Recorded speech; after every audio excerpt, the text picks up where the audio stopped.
knowing that no lawmaker would have a chance to see it. Senator Ramos, myself, and many others voted against that budget. But if more had a chance to review, it would not have been passed. Cuomo did not need to put this poison bill into the budget. He could have just used his emergency powers to shield his corporate interest. But why did he do that? Because he wanted to implicate the Senate and the Assembly and as many people as possible. So now he gets to go out to the public and say, it wasn't me, it was everyone else besides me. That is his response to every corrupt thing he has done during this pandemic. You knew about it, you voted for it, blame everyone else. People often ask, what else could have been done differently? For one, instead of allowing corporate industries to write policies designed to protect profits over people's lives, he could have held them accountable. He could have returned over $2 million of contributions from the very lobbyist group who wrote the corporate immunity law and told them to spend every cent they had in hiring more staff, buying PPE, making more space for residents and patients. Instead of handing out get-out-of-jail-free cards, he could have told them the state would prosecute any nursing home that fails to spend every dollar they had to protect our older adults. Today, we are giving Cuomo a chance to go back in time and do the right thing. First, return all of the $2 million from Greater New York Hospital Association. Second, fully repeal corporate immunity. That's right. Last, third, we ask that you return all communication and correspondence with hospital and nursing home lobbyists to the media, the journalists, and public as soon as possible. Governor, release all documents and commit to waiving all FOIL exemptions for the public and press today. With that, and lastly, we are also requesting Congressmember Jerry Nadler today to officially open a congressional oversight hearing on this matter. Yeah. With that, let me introduce you my partner in the Senate, who has been a champion for people over profits for so many years, Senator Jessica Ramos. Hey, good morning, everybody. My name's Jessica Ramos. I'm a state senator representing District 13 in Queens, the epicenter of the pandemic, where we've lost thousands of loved ones, including some in nursing homes, where there is rising cases of eviction, where we've received little vaccine distribution, and where food insecurity continues to take a toll on our streets. I have been not surprised, but gravely disappointed with the governor's actions with regard to this nursing home fiasco. While there is no way to bring back the loved ones we've lost, and I want to extend my condolences to Ms. Dean and all of the families who are here and not here, because we haven't done enough grieving. And this is actually what this is about. You know, I know sometimes this issue is starting to get framed as some sort of political witch hunt because that's what the governor wants. But we can't lose focus. This is about getting justice for our families here in New York who are grieving their loved ones, who deserve answers, and who deserve to know why it is that their loved ones were moved without their consent, why some of them were given near lethal cocktails as supposed medicine and didn't necessarily receive the appropriate medical care that we expect to receive. How are New Yorkers supposed to trust that nursing homes will take care of our senior citizens in the future? This is a very, very big issue. And I want to commend Assemblyman Ron Kim, and I'm sorry because I know you've also lost an uncle. I want to commend Assemblyman Ron Kim for standing up and calling not only for the return of these campaign donations, but for complete transparency when it comes to the communication between the second floor, the governor's office, and any and all hospital and nursing homes. We need to get to the bottom of this. And I'm here as the chair of the Labor Committee because I continuously hear the governor blaming the workers at the nursing homes who weren't provided the proper PPE, who weren't provided proper guidance, who didn't get any special training, who didn't get any heads up that they were going to be getting new patients to take care of, where there wasn't an appropriate staffing to patient ratio, all of the things that could have been done to make the situation easier. There's a lot of reckoning that's going to take place here in New York. And we're going to get to the bottom of this, and we're going to need all your help. So I want to thank everybody who's here to stand with us, because this ordeal is not going to be easy. The pursuit of justice is never easy. But we have to do it. We can't let this happen to any more New Yorkers. We're here to protect our own, and we're here to get justice for the loved ones we've lost. Thank you. Thank you, Senator. We're going to be a little biased and go with Queens first. Councilmember Jimmy Van Bramer. Thank you. First, I wanted to say I am so proud of Assemblymember Ron Kim. Yeah. So proud Thank you, Ron Kim. to be amongst such incredible leaders who are not afraid to stand up to a bully. We're not afraid to speak truth to power, and that includes our great State Senator Jessica Ramos and my other colleagues. I just want to say the governor needs to stop trying to distract us from what really happened here. Move on, he says.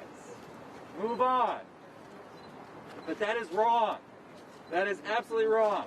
What happens in New York matters. What happens in New York matters. And what happened to people's families matters. Here's a fact. New York is one of only 2 states in the entire country to grant broad corporate immunity to nursing homes and hospitals. And we know why that happened. We know why that happened. The Greater New York Hospital Association wrote the bill and stuck it into the budget. We know that because they put out a press release celebrating it, calling it the gold standard for their industry. But as Assemblymember Kim said, that has everything to do with the fact that millions of dollars in contributions flowed into the governor's pet projects and campaigns, including the now defunct Women's Equality Party. Ha! So, 15,000 people, 15,000 grandmothers, and mothers, and uncles, and brothers, and sisters died. And we know this decision was made to protect donors. That is absolutely wrong and immoral. And this, and what Assemblymember Ron Kim, Ms. Dean, and the families are doing is not a political or personal attack. It is accountability. Accountability that is always right to insist upon from the governor, and it's our duty as elected officials to do so. The kind of abuse and threats that Assemblymember Kim is facing is just wrong. But I want to say that it is not surprising because the governor has done this to so many, including so many women, including Senator Ramos, Senator Biaggi, and Assemblymember New. They have suffered this abuse as well and deserve our full support also in their fight against the governor's bullying. I refuse to accept it. We refuse to accept it. We are here to do our jobs for the people of New York. Thank you very much. Thank you. Let me bring up my friend, Councilmember Carlos Menchaca from Brooklyn. Thank you. Thank you. Buenos dias, everyone. I'm Carlos Menchaca, City Council Member representing Sunset Park and Red Hook. I'm here because families have lost family members, grandparents, uncles, aunts, brothers, and sisters at the hands of an unaccountable, out of step, someone who cares not for accountability or transparency, Andrew Cuomo. This governor has shown us time and time again how he is not accountable to anyone. Yet he is leading a state right now where we have two incredible leaders right now saying no, basta. Senator Ramos and Assemblymember Kim are standing up for those families, and so we are here to say yes to those families that want justice. We want those campaign contributions to be returned. Yes. But we also want accountability and transparency so that we can see everything, because it is the public who will hold this government accountable. All of us here have been holding this guy accountable for years now. This is a team that comes together every single time. And so we are thankful that you're going to get this message out, because it is enough. I've called for his resignation, but we need to do everything to ensure that this governor is held accountable. Because the pandemic is still here, ladies and gentlemen, and there are still lives to protect. We all are public servants that every day wake up to ensure that we do the best for the most vulnerable.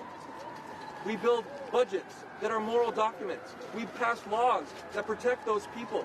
And when that doesn't happen, accountability is our only measure. Thank you so much. You're welcome. Next, we have our council member from Brooklyn, Brad Lander. Thank you. Thank you so much, Ron. And I want to start, not only by expressing condolences to Assemblymember Kim and to Ms. Dean and to the family members who are here. I want to be part as a member of government of issuing an apology. Government failed these families. We failed in that executive order. We failed to make sure those nursing homes were safe places for your families. And when there is responsibility, when government fails and people die, then the first step is that there needs to be an apology. It's not the last step, but it's got to be a first step.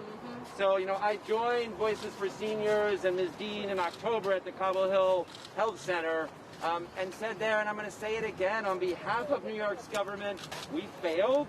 We owe you, for a start, an apology. And the governor owes you that too. It is not the end of what he owes for sure, but it is a starting place. He needs to meet with families. He can't send an aide to do it. And he needs to start by saying, I made a mistake. It cost lives. I apologize. It's not that hard, Governor. It's a starting place. Honestly, even when you made a mistake, it feels right to start by apologizing for it. And then after you do that, you have a reckoning about it. You get the data, you find out what happened, you're transparent with the information. That reckoning is starting, but it has a long way to go. And then you take steps to start to correct it. And the Assembly member has laid those out. Obviously, a critical first step is repealing the liability shield. And I just want to tell you about one person that liability shield is covering right now. There's a guy named Kenny Rosenberg, who owns Centers Healthcare, one of the largest companies, a for-profit nursing home company that buys up nonprofit nursing homes, cuts their staff, cuts patient care, extracts profit, and benefits from a liability shield. It's an appalling breach of trust. We need to end that liability shield. We need to apologize to these families. We need that full reckoning. And we need to invest in building a nursing home system that shows up for all of us, for the people who work there that didn't get PPE, and especially for the families whose loved ones are there. So an enormous gratitude to Senator Ramos and especially Assemblymember Ron Kim for bringing us together today. Thank you. Thank you. Next, we have a very special guest. This is a person who I've got to know over the last few months. I traveled with her to Albany as well to advocate for the family. She's been vocal consistently trying to get justice for our residents. Please welcome Ms. Janice Dean. I won't take a lot of time. I'm not a politician. But I thank all of you that came here today. The support, of course, is incredible. To my family, I lost my in-laws, both my father-in-law and my mother-in-law, in separate elder care facilities. We had no idea there was a March 25th order to put over 9,000 COVID-positive patients into nursing homes. I wish we had known that. And for 46 days, that mandate was in place until it was reversed and scrubbed off the health department website. And a lot of news agencies, news companies think that this is breaking news. We have been shouting from the rooftops for 10 months. 10 months. And I have yet to hear this governor say in front of a microphone, I am sorry for your loss. That would have been a good start. This is not about politics. It's not about Republican or Democrat. It's about what's right and what's wrong. And that's why we're here today. The governor has blamed everyone except the man that signed the mandate. Everyone except the man that has been covering up the numbers. He's blamed God. He's blamed Mother Nature. He's blamed Fox News. He's blamed the New York Post. He's blamed the nursing home workers, those that went in there and tried to care for my loved ones when we could not go in or have wakes or funerals or have rites or hold their hands. We did not see them. The only time my husband was allowed to go see his mom was when she was dead through a glass window. What is that? That is not humanity. So we have to make sure this never happens again. And to Ron Kim, who has been by my side from the very beginning, who has been so brave, who has had personal loss, because I'll tell you right now, it's the ones that have had this loss that will be the ones to usher in change. And I speak for all of the families here today and for all of the families who don't have a voice. We are grateful for your support, and we will not stop even when these cameras shut down. Thank you. Thank you, Jen. Thank you. Next, we have the Director of the Working Families Florida, Xochitl Nemeko, please. Good afternoon. Good afternoon, everyone. Thank you first to Ms. Dean, who I am shook by your testimony and how you're able to lead into that grief and anger and demand justice for all beyond you. Thank you to Assemblymember Kim, who has been speaking truth to power and bringing his own direct impact to ensure this does not happen again. And to Senator Ramos, who's been championing this issue since her community was straight in the epicenter of this crisis. And less than 1 year after COVID hit our communities, we mourn the death now of 500,000 of our loved ones, of our friends, our families, our colleagues, our neighbors who perished in the center of this crisis. And throughout this pandemic, our communities found that the government did not care for us, did not take care of us. We had to care for each other.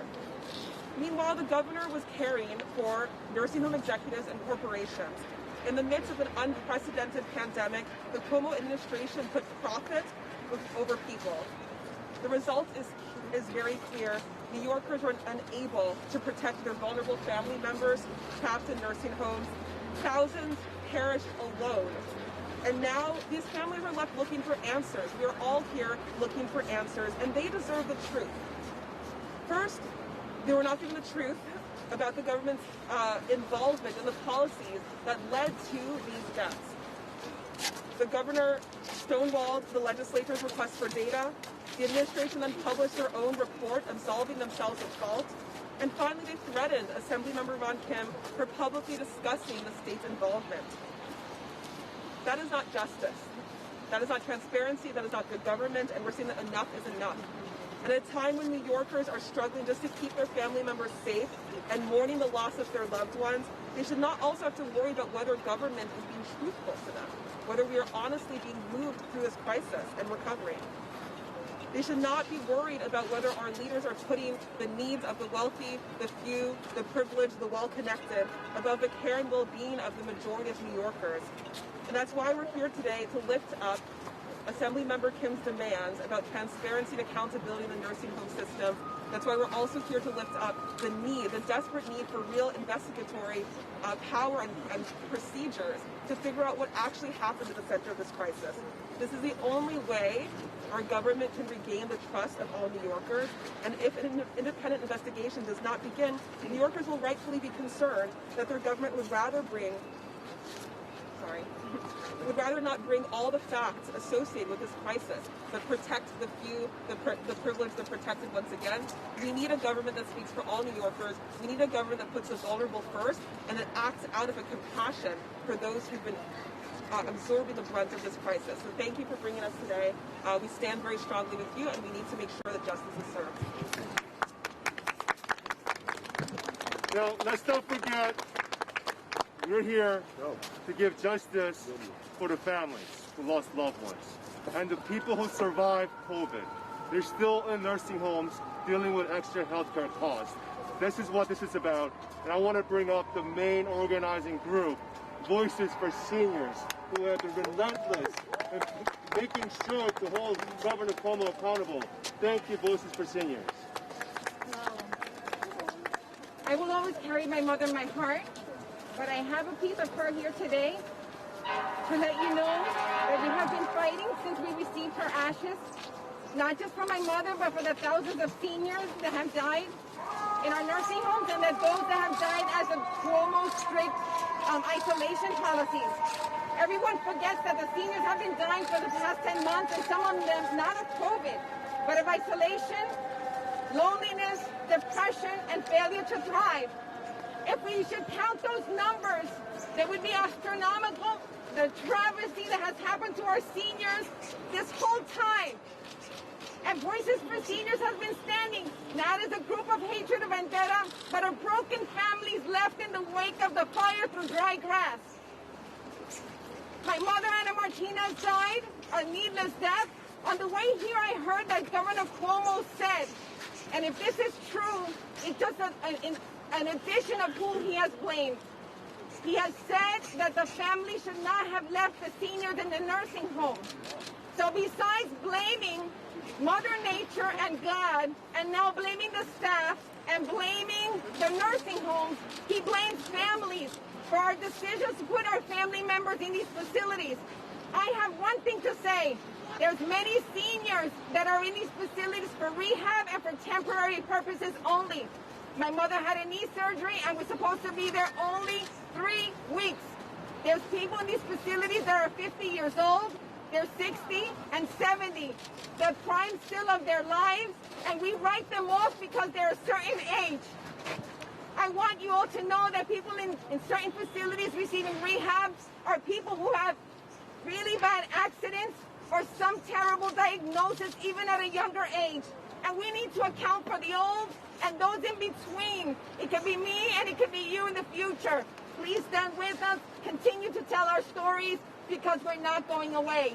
Thank you. Yes. Well, before bringing out the last speaker, I want to thank New York Community for Change, NYCC. Thank you for showing up and for joining us. Muchas gracias. Thank you. Next, we have our New York City Public Advocate, Jumaane Williams. Thank you, Ron, and everybody who's here. I'm appalled. I just heard from a family member that the governor is now blaming the family members. That is disgusting. Yes. I came up here, I'm trying to remember what I was trying to say because that threw me off. Like, I've heard the worst of the worst. But this governor, after he actually said that, I hope none of y'all in the media let him off the hook for blaming these folks who are in pain for his mistakes. I want to use a metaphor that the governor himself used on his poster. What we're talking about now is just the tip of the mountain. If you go throughout the entire mountain, not only will you see the lives and the bodies, unfortunately, of the people that he failed, the family members behind me, you will see executive order after executive order that failed from the beginning of this pandemic, from the slowness to close the state down, from who was defined as essential, who was forced out into the workforce when other people were allowed to stay home, who was given PPEs and who weren't, who wasn't, who's given vaccines and who isn't, where stations were set up to be testing. These are all executive orders from this man who asked for and received unprecedented power. So he should be held accountable. And the secret that everybody here knows is that this is not new for Governor Cuomo. This is who he has always been long before the pandemic. This pandemic has exposed so much faults in our system, from homelessness to food scarcity, to things that attribute to gun violence. It is finally exposing who we knew this governor was all along. From pay to play with real estate, to pay to play to nursing home owners. From ducking accountability, from passing blame to everyone else but himself, from bullying tactics. Besides the fascist ideology, you put that aside, it is very Trumpian in nature. He just happens to be a little bit more competent than Donald Trump. So I think we are happy to finally see some accountability. And we cannot let up. And it is not just important that we have accountability because of accountability's sake, but the governor is still in charge of moving us forward through this recovery of this pandemic. If we cannot collectively look at our errors and mistakes, because they will be made, how do we not make them again? And what we've seen is the same mistake over and over and over with this pandemic. So for the sake of these family members, for the sake of trust and accountability, for the sake of learning from our mistakes, this governor must be held accountable. So I stand here with Assembly member and everyone else for all of those demands, but I also want to make sure we focus on the for-profit nursing homes that have been almost unscrutinized, who are giving loads of money to this governor, who are crying broke. I read one article, and it's probably mentioned that owner gave millions of dollars, if not more, to their son to purchase an airline. And so we have to look at all of this. We see associated contracts, people giving other contracts to their family members. There is a lot to dig into, and we cannot let up because people die.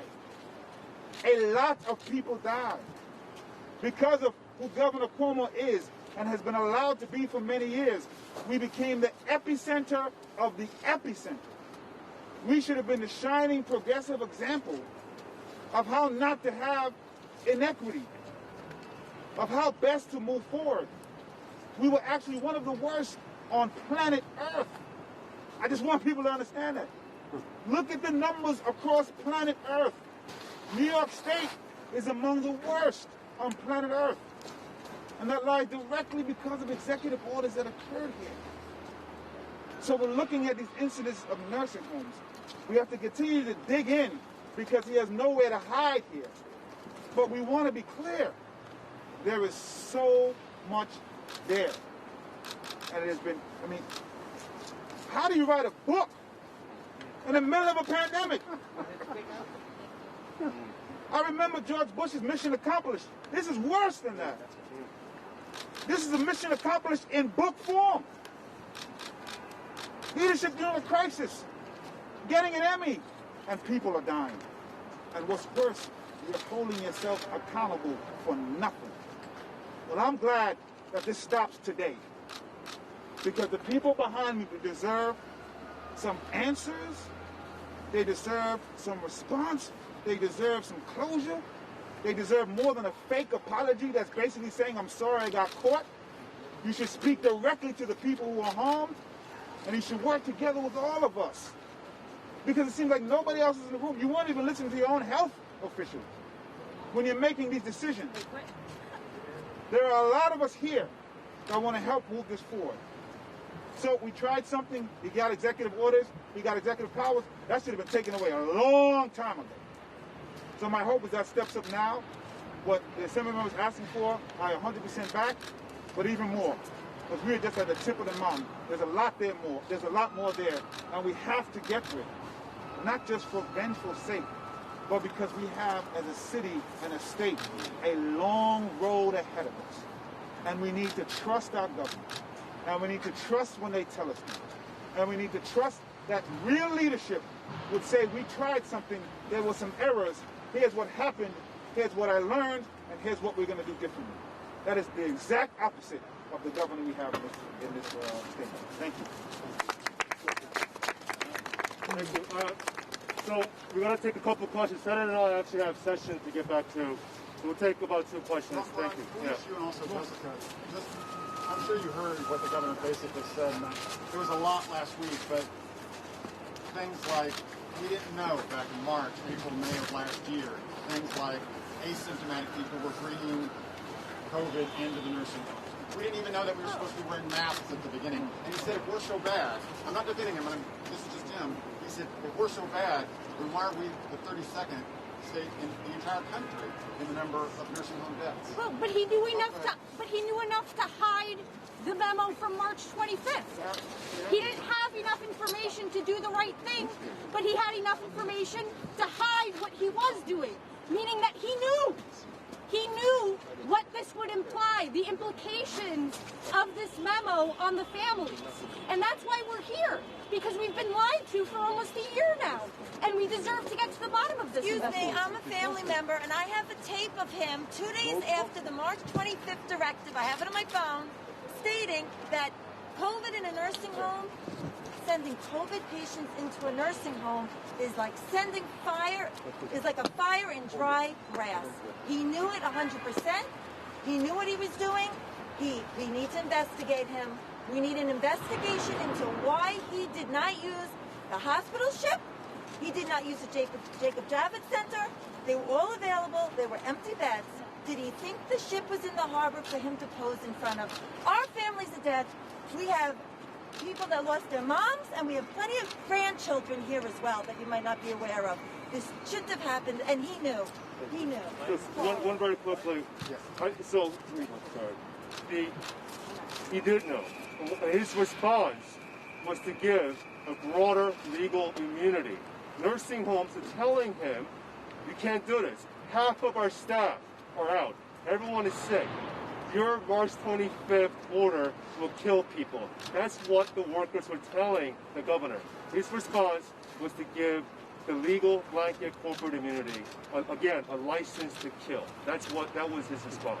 I'm sorry, I just want to add to that, because I'm sick and tired of people saying that we didn't know. And I'm going to speak for myself, because I'm a part of government. When this was first happening, there was a things that we needed to learn. I was one of those folks out there saying that we may need to keep going out to eat. That was the wrong message. But we quickly learned what the correct message was. And there were other cities across this world that were telling us the lessons they had learned. As we learned them, the governor continued to ignore them. So he was making decisions as all of us were changing messaging about what to do. He was almost singularly pushing back on all of those messages. So you don't just get away with saying we didn't know, because we got information. He never adapted any of the strategies. You put that on top of what was just said, and there's no excuse.